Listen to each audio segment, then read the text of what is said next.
Chers amis, aujourd'hui, au moment où nous nous rencontrons cet après-midi, sur les 7 quartiers du camp, 6 ne sont pas encore prêts. Le camp est entouré de murs de 3,6 mètres de haut.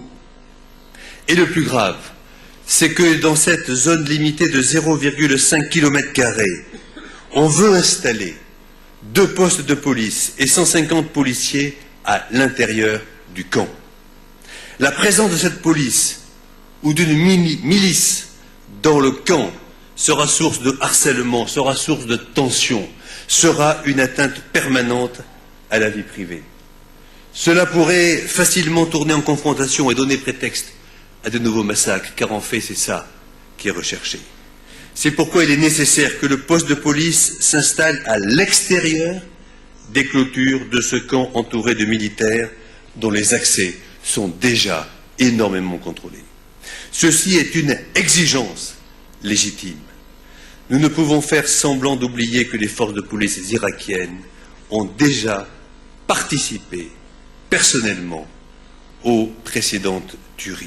Tant que les habitants d'Ashraf n'auront pas de reçu, des assurances formelles et par écrit du gouvernement irakien, mais préfacées par les autorités des Nations Unies et les garanties des États-Unis et de l'Union européenne, tant qu'ils n'ont pas reçu des réponses satisfaisantes à leurs exigences, non pas leurs exigences minimum, mais pour un maximum de garanties, parce que c'est de leur vie dont il s'agit, alors oui, ils sont en droit de refuser ce déplacement vers ce qui serait alors un camp de détention, en violation du droit humanitaire et de toutes les conventions internationales en vigueur. Les Nations Unies ne doivent cautionner une telle violation. Et s'il devait y avoir une nouvelle tragédie collective, ne nous trompons pas, notre responsabilité sera également collective. Nous tous, sachez-le, Madame Radjavi, sachez-le, chers amis, nous serons là pour ne pas lâcher et pour dénoncer les responsables de cette situation. Nous n'abandonnerons pas les habitants d'Ashraf.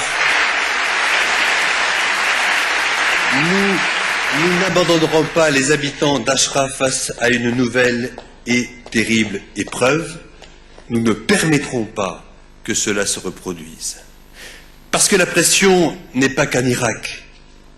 J'ai appris que le 29 janvier, 2 Iraniens ont été arrêtés dans la ville de Qazvin parce que leur fils se trouve à Ashraf.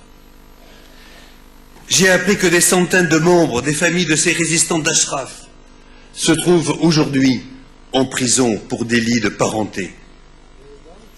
Je voudrais rendre ici hommage à M. Saremi, qui fut exécuté en décembre 2010, sans doute parce qu'il a rendu visite à son fils à Ashraf, ou à M. Kazemi et Haj Agaï, qui ont été exécutés en janvier 2011 pour le même fait.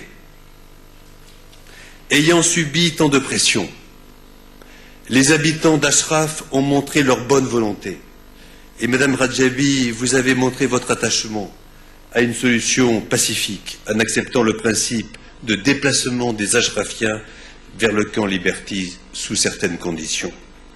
Alors oui, il faudrait que les Nations Unies, que les États-Unis, que l'Union européenne règlent immédiatement les 5 questions suivantes. Premièrement, il ne devrait pas y avoir de police à l'intérieur du camp, dans la mesure où le camp Liberty est entouré par des bases militaires irakiennes et que tous les points d'entrée, tous les points de sortie sont sous le contrôle des forces irakiennes. La présence de la police à l'intérieur du camp n'a rien à voir avec une quelconque souveraineté irakienne. Elle est au contraire un facteur de répression qui pourrait provoquer un massacre. Deuxièmement, les résidents doivent avoir la possibilité d'aller au camp Liberty avec leurs véhicules et leurs meubles. Troisièmement, toute implication du régime iranien, de membres ou de représentants, de l'ambassade de ce régime dont le sort des résidents d'Ashraf doit être catégoriquement évité. Quatrièmement, la liberté de circulation des résidents d'Ashraf doit être sauvegardée. Et enfin, cinquièmement, si de nouvelles entraves au transfert sont imposées par le gouvernement irakien et par le régime des mollahs, alors le Haut Comité pour les réfugiés devrait commencer à Ashraf le plus vite possible pour débuter ses entretiens, son processus de vérification, parce qu'il n'y aura plus de temps à perdre. Et je demande ici, moi qui étais ministre des Affaires étrangères, au Quai d'Orsay, au gouvernement français, à mon ami Alain Juppé, qui est un homme d'État, je veux lui demander de peser de tout son poids au Conseil de sécurité des Nations Unies. Oui, nous avons besoin de vous, nous avons besoin du gouvernement français, nous avons besoin du gouvernement des 5 membres permanents du Conseil de sécurité, parce que ça suffit. Alors oui, chers amis, nous veillerons avec vous tous à ce que ces exigences soient remplies pour que cette flamme d'espoir, cette flamme de résistance ne puisse être éteinte par des dictateurs.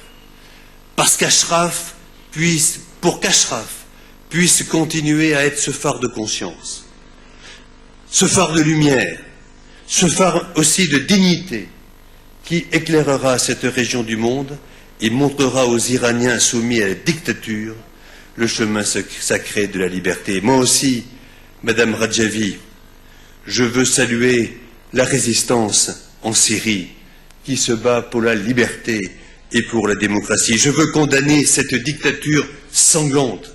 Je veux vous dire combien nous sommes derrière chaque femme, chaque homme d'Ashraf. Nous sommes des Ashrafiens parce que ces habitants d'Ashraf symbolisent la résistance contre la dictature qui n'est rien d'autre qu'une forme de lâcheté. Merci.